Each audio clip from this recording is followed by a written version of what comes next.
Amados hermanos, muy buenas tardes. Dios los bendice a cada uno de nosotros con su gracia, con su bondad, con su amor y su misericordia.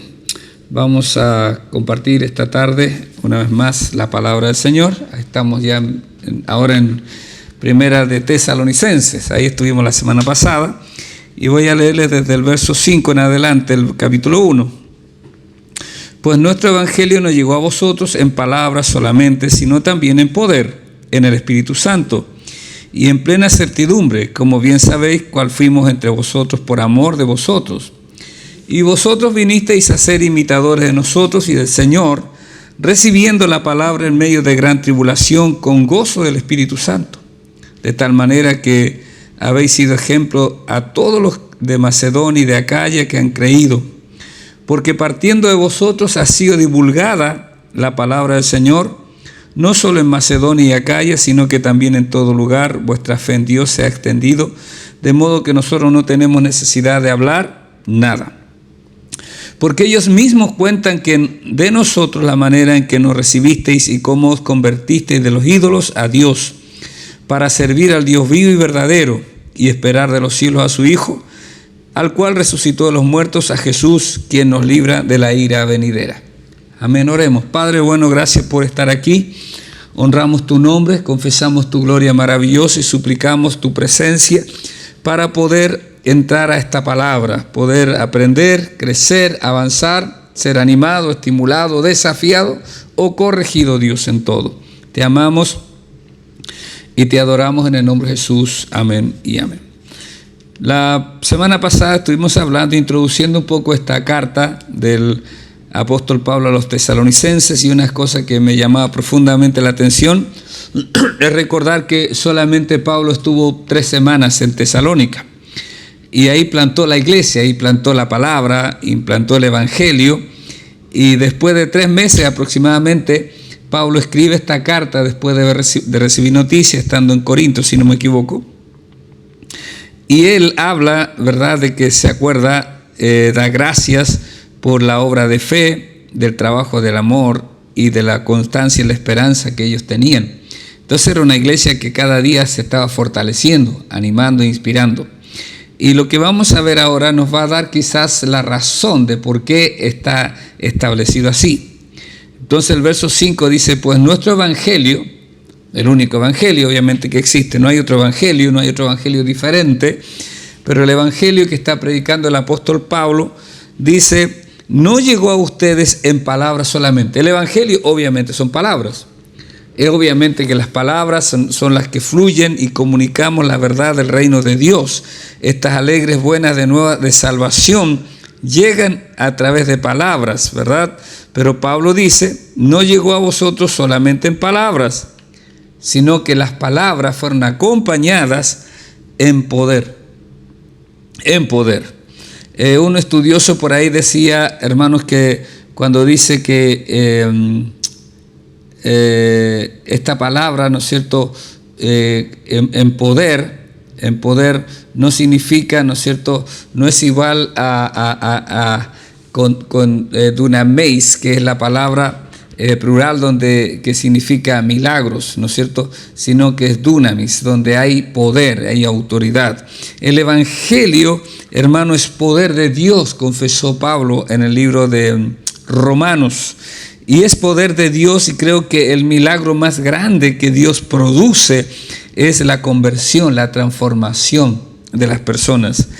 A veces pensamos que el poder solamente tiene que ver con los milagros, pero me doy cuenta que en la palabra de Dios, el Nuevo Testamento, hay una cantidad enorme de hechos y de exhortaciones a que la palabra, recibamos la palabra, y que la palabra va a producir cambios extraordinarios. Entonces, la palabra es autoridad. Recordemos que el autor de Hebreos dice que la palabra de Dios es viva y es eficaz, y más penetrante que una espada de doble filo, que penetra hasta lo más profundo del ser humano, que discierne los pensamientos y las intenciones del corazón. Entonces Pablo, vuelvo aquí a Tesalonicenses, no llegó solamente en palabras, sí hubieron palabras, pero también en poder. y el poder, ¿no es cierto?, que da el Espíritu Santo, porque es el Espíritu Santo el que toca las vidas, el Espíritu Santo el que puede convencer, el Espíritu Santo el que nos hace nacer de nuevo, es el Espíritu Santo el que hace esa obra perfecta y maravillosa en nuestras vidas, en nuestros corazones, y eso es lo que vivieron los hermanos de Tesalónica. Por eso el impacto que hay en ellos, por eso el cambio tan radical y el poder ser sostenidos en la gracia del Señor. Y dice también que llegó en plena certidumbre. O sea, Pablo no estaba duditativo, no estaba pensando si era o no era. Para Pablo era radical, para Pablo era la verdad absoluta, ¿verdad? Hay verdades absolutas que predicamos. Jesús es Dios. Jesús solamente Él murió por nosotros en la cruz. Jesús es Dios encarnado.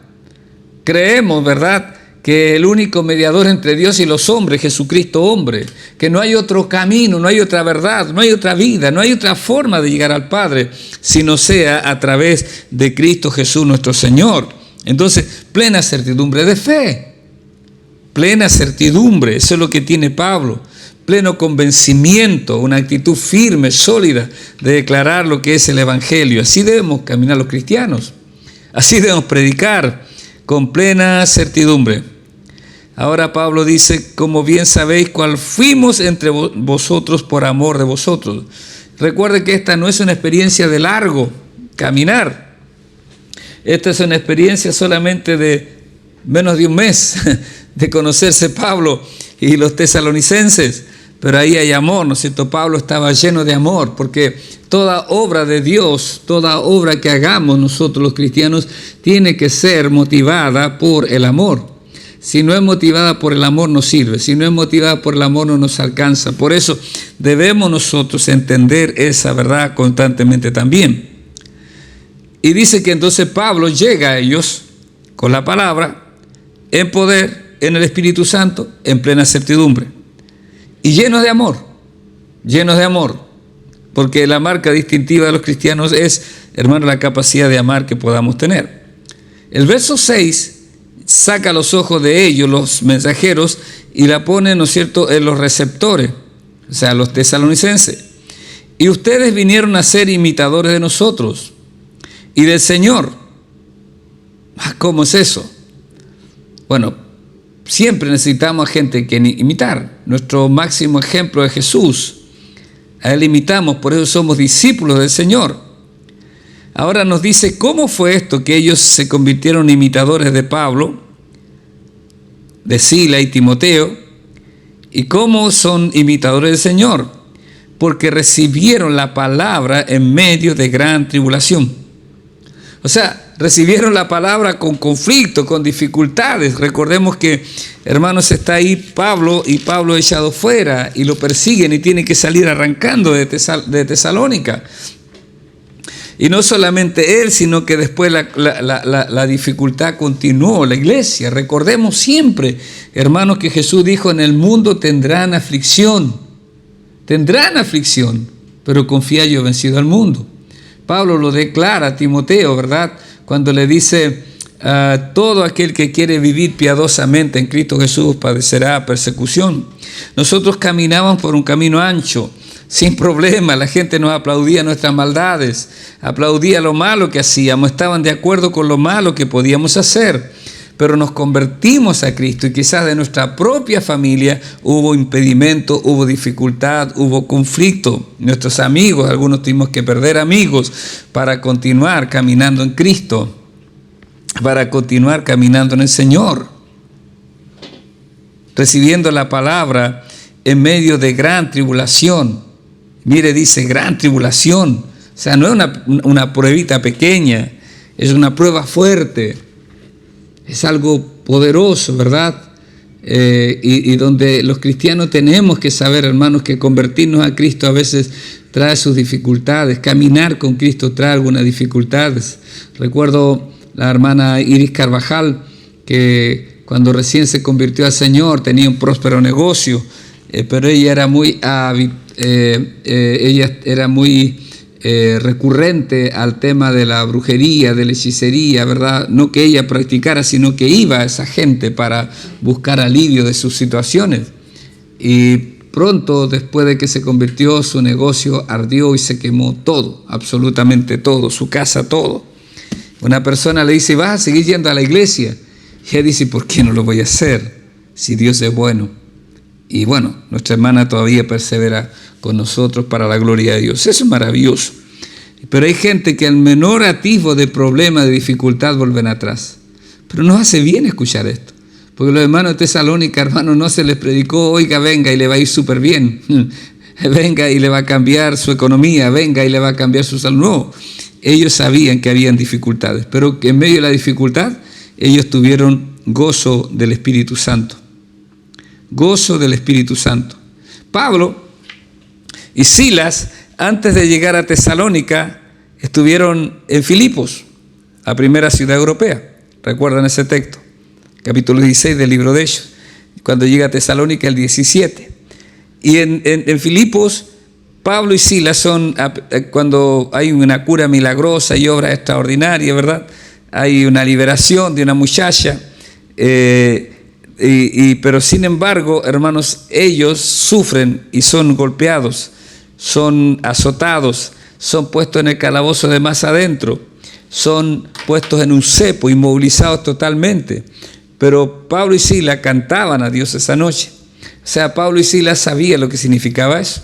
Seguramente cuando Pablo llegó a Tesalónica, semanas o meses después de este acontecimiento, todavía deben haber habido dolores, todavía deben haber habido marcas en él.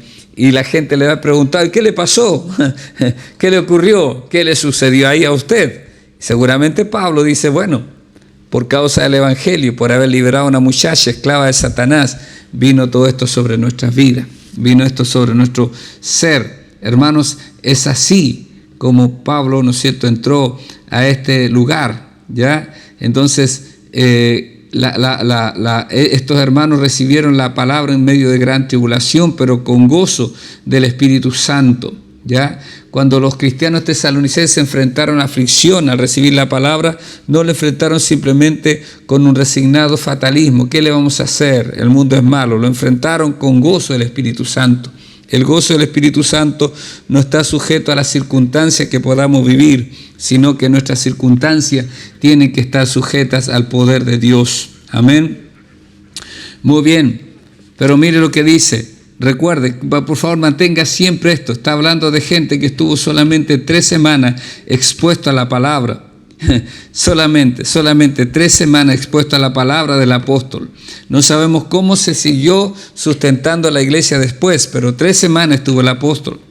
Ahora, hermanos amados, dice el verso 7, de tal manera, o sea, porque ustedes recibieron el Evangelio en palabras, pero en poder del Espíritu Santo, en plena certidumbre, porque ustedes fueron capaces de imitarnos, ¿ya? Al recibir la palabra en medio de gran tribulación y tenían gozo. Dice que de tal manera, por este motivo, habéis sido ejemplo a todos los de Macedonia y de Acaya que han creído, a los hermanos de la fe. Macedonia no es una ciudad, Macedonia es una región. Es una región. Y Acaya es una región. Macedonia es donde está Filipos, ¿verdad? Está Tesalónica, y la otra parte, ¿no es cierto?, Acaya es donde está es Grecia, donde está Corinto, ¿ya? Entonces fue ejemplo de todo ese vasto territorio, no un territorio pequeño, grande, porque habéis sido ejemplo a todos los de Macedonia y de Acaya que han creído, porque partiendo de ustedes ha sido divulgada la palabra del Señor, no solo en Macedonia y Acaya, sino que también en todo lugar. Vuestra fe en Dios se ha extendido de modo que nosotros no tenemos necesidad de hablar nada. ¡Wow! Eso es potente, hermano, eso es poderoso. Eso es extraordinario, hermanos amados. Es glorioso, ¿ya? Estos hermanos que imitaron a Pablo que miraron en Pablo, seguramente le enseñó, les habló, les compartió constantemente, horas quizás con ellos. Ellos decían, pero si el apóstol hizo eso, nosotros vamos a vivir así. Si Jesús estuvo dispuesto a ir a la cruz y sufrir por nosotros, nosotros también estamos dispuestos a padecer.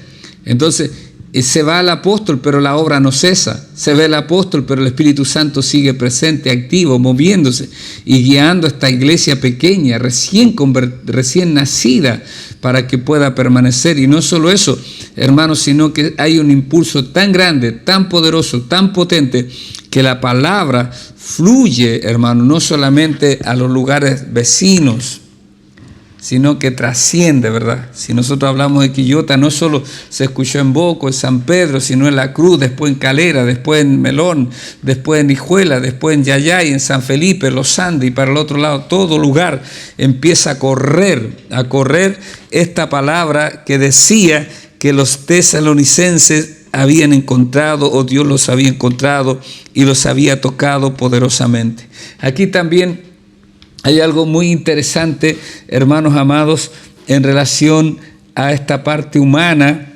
¿verdad? También, y donde pueda recibirse muy claramente la palabra de Dios. Recordemos que antes de ir a Filipos, Pablo recibió la revelación, no recibió la revelación de un varón filipense, sino que un varón macedonio. ¿Se acuerda la visión del varón macedonio? Hechos 16. Entonces le dice, pasa y ayúdanos. Y entienden que Dios los llama a predicar en esa zona, en esa región.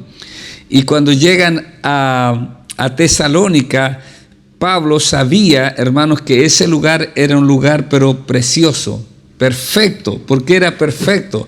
Porque era una ciudad cosmopolita, una ciudad de grandes negocios, una ciudad donde venía y salía gente, Había un gran mover, un gran fluir de gente ahí en Tesalónica. La Vía Ignacia pasaba por ahí, uniendo el oriente con el occidente. Estaba en camino, la Vía Ignacia es lo que conectaba Roma con todo el oriente, hermanos, y ahí está ese lugar. Pero Pablo, con visión de Dios, entiende que era muy importante estar en ese lugar, porque gente vendría, sería tocada, escucharía y llevaría para uno y otro lado el mensaje, la palabra de Dios iba a estar siendo divulgada. Por eso dice, porque partiendo de vosotros ha sido divulgada la palabra del Señor. Aquí no había un Pablo, aquí no había un Pedro, aquí no había un Bernabé, aquí había gente que recién estaba conociendo a Cristo.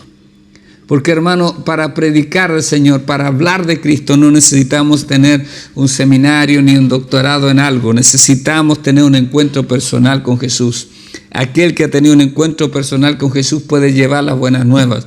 Por eso, al gadareno, cuando quiere venir con Jesús, Jesús le dice, no vengas con nosotros, sino ve a los tuyos y cuéntale cuán grandes cosas ha hecho Dios contigo, cómo te liberó Dios, cómo estabas encadenado a los demonios, cómo dormías en los sepulcros, cómo tu vida estaba siendo destrozada, pero vino la palabra, vino el Mesías, vino Jesús, vino Yeshua, te toca, te alcanza y te transforma.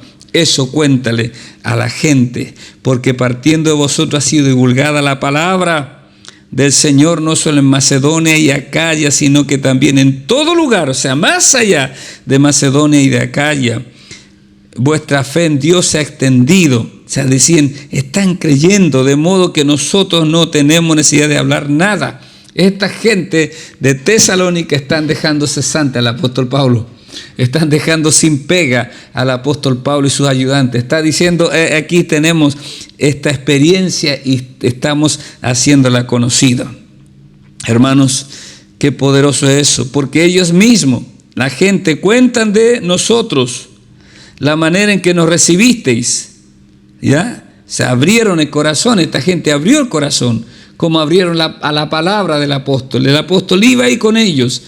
Ya en el testimonio, lo que estaban viviendo, estaba ahí, ¿no es cierto? Pero hermanos amados, fíjese que dice la manera que nos recibiste, y si eso nos serviría de mucho, pero lo poderoso que hay aquí es cómo os convertisteis de los ídolos a Dios para servir al Dios vivo y verdadero y esperar de los cielos a su Hijo. Cuando los tesalonicenses recibieron la palabra de Dios de Pablo, respondieron. ¿De qué forma? Dejando sus ídolos. Se convirtieron de los ídolos a Dios para servir al Dios vivo y verdadero. Cuando hay un encuentro poderoso con Dios, hay convicción para dejar cosas, para romper cosas que no sirven. Por el contrario, cuando perdemos la comunión con Dios, empiezan a venir cosas que son sustitutos de Dios. Hermano, el libro de Hechos narra que en Éfeso, la gente que practicaba la magia recibieron la palabra y trajeron libros, e hicieron una hoguera, hicieron una fogata esa noche con todos los libros que tenían. Porque cuando el Evangelio llega, el Evangelio transforma. Cuando el Evangelio llega, el Evangelio cambia. Cuando el Evangelio llega, el Evangelio produce nuevas criaturas. Cuando el Evangelio es predicado, hermano, y se recibe por la fe, se recepciona esa palabra, entonces esa palabra viva y eficaz cambia y transforma las vidas y los corazones.